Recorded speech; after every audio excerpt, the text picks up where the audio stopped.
Hello बच्चों, let's read this question. The question says when 10 ml of an aqueous solution of KMnO4 was titrated in acidic medium, equal volume of 0.1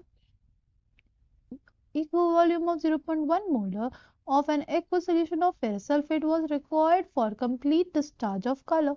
The strength of KMnO4 in grams per liter is dash into 10 raised to the power minus 2. Nearest integer लिखना है, ठीक है? The key concept for this question is अगर हम लोग बात करते हैं KMnO4 की तो KMnO4 is an oxidising agent, right?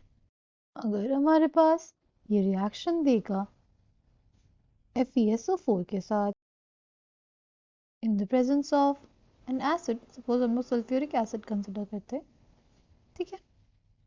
तो हमारे पास क्या बनेगा? हमारे पास बनेगा K2SO4 Fe2SO4 होल थ्राइस, ठीक? और हमारे पास बनेगा Mn+2 आयन, राइट? और वाटर। अब अगर हम लोग बात करते हैं चेंज इन ऑक्सीडेशन स्टेट की, तो यहाँ पे Mn की ऑक्सीडेशन स्टेट क्या है? तो देखो यहाँ पे पोटेशियम का ऑक्सीडेशन स्टेट 1, Mn की हम लोग x मान ले, ऑक्सीजन का हमारे पास 4 इंटू -2 हो जाएगा, -2 ऑक्सीजन की ऑक्सीडेशन स्टेट होगी, 4 ऑक्सीजन एटम, पूरे ओवरऑल कंपाउंड की जो ऑक्सीडेशन स्टेट है हमारे पास 0 है, यानी x की वैल्यू क्या हो जाएगी? +7। यहाँ पे Mn है +7 है ऑक्सीडेशन स्टेट में। अगर बात करते हैं यहाँ पे Fe की ऑक्सीडेशन स्टेट, तो हम लोग जानते हैं ये +2 ऑक्सीडेशन स्टेट में। यहाँ पे Fe की ऑक्सीडेशन स्टेट +3 है, और यहाँ पे अगर हम लोग Mn की ऑक्सीडेशन स्टेट की बात करते हैं तो यहाँ पे +2 है, बिकॉज यहाँ पे सल्फेट आयन है। सल्फेट आयन पे जो बेसिकली चार्ज होता है वो क्या होता है? -2। तो हमारे पास जो Mn का चार्ज जाएगा वो क्या हो जाएगा? +2।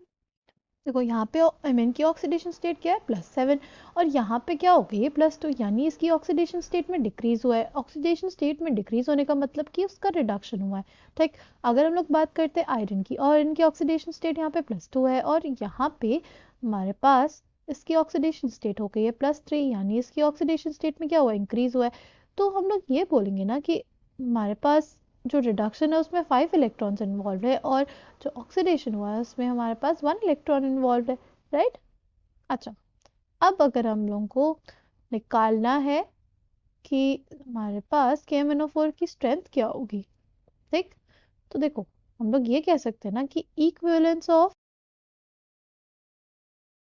KMnO4 is equals to equivalence of ferrous sulphate, ठीक है?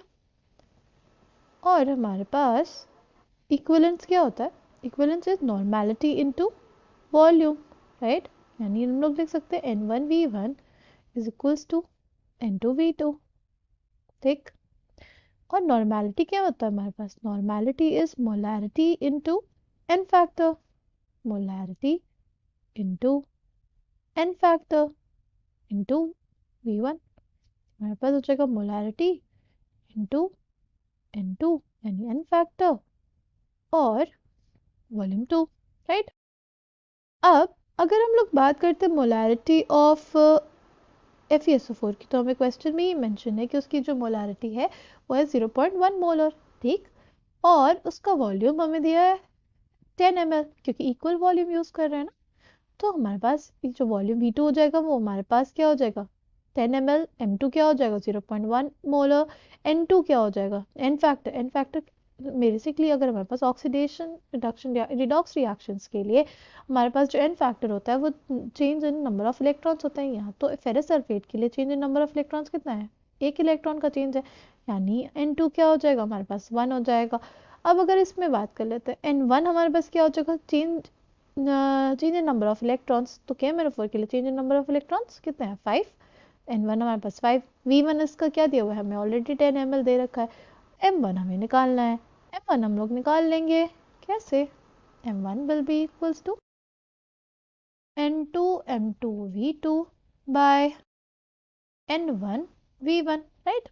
N2 हमारे पास क्या था? 1, राइट? M2 क्या था? 0.1 मोलर, वॉल्यूम क्या था हमारे पास 10 मिलीलीटर्स, N1 क्या था हमारे पास N1 था 5, हमारे पास जो एन फैक्टर था KMnO4 के लिए वो क्या था 5, वॉल्यूम हमारे पास KMnO4 की 10 ml, तो बस 10 ml 10 ml कट गया, हमारे पास क्या आ गया 0.02 मोलर, यानी मोलैरिटी ऑफ KMnO4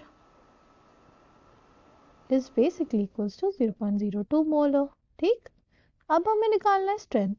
स्ट्रेंथ कैसे निकालेंगे?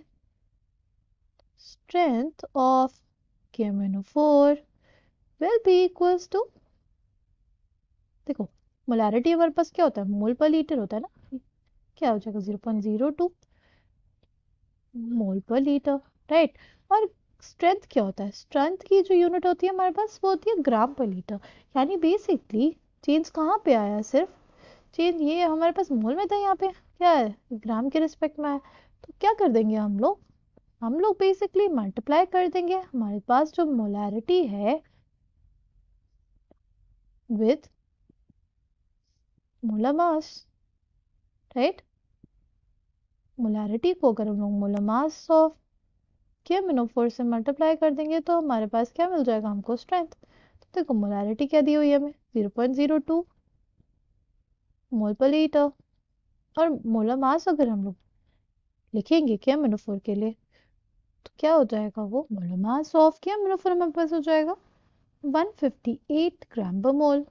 ठीक, तो हमारे पास क्या होगा, मोल से मोल इनवर्स कट जाएगा, हमारे पास आ जाएगा 158 इंटू 0.02 ग्राम पर लीटर। ठीक, तो हमारे पास ये आ जाएगा 316 into 10 raise to the power -2 gram per litre. ठीक है, आई होप आपको ये बात समझ में आई हो। Final answer for this question will be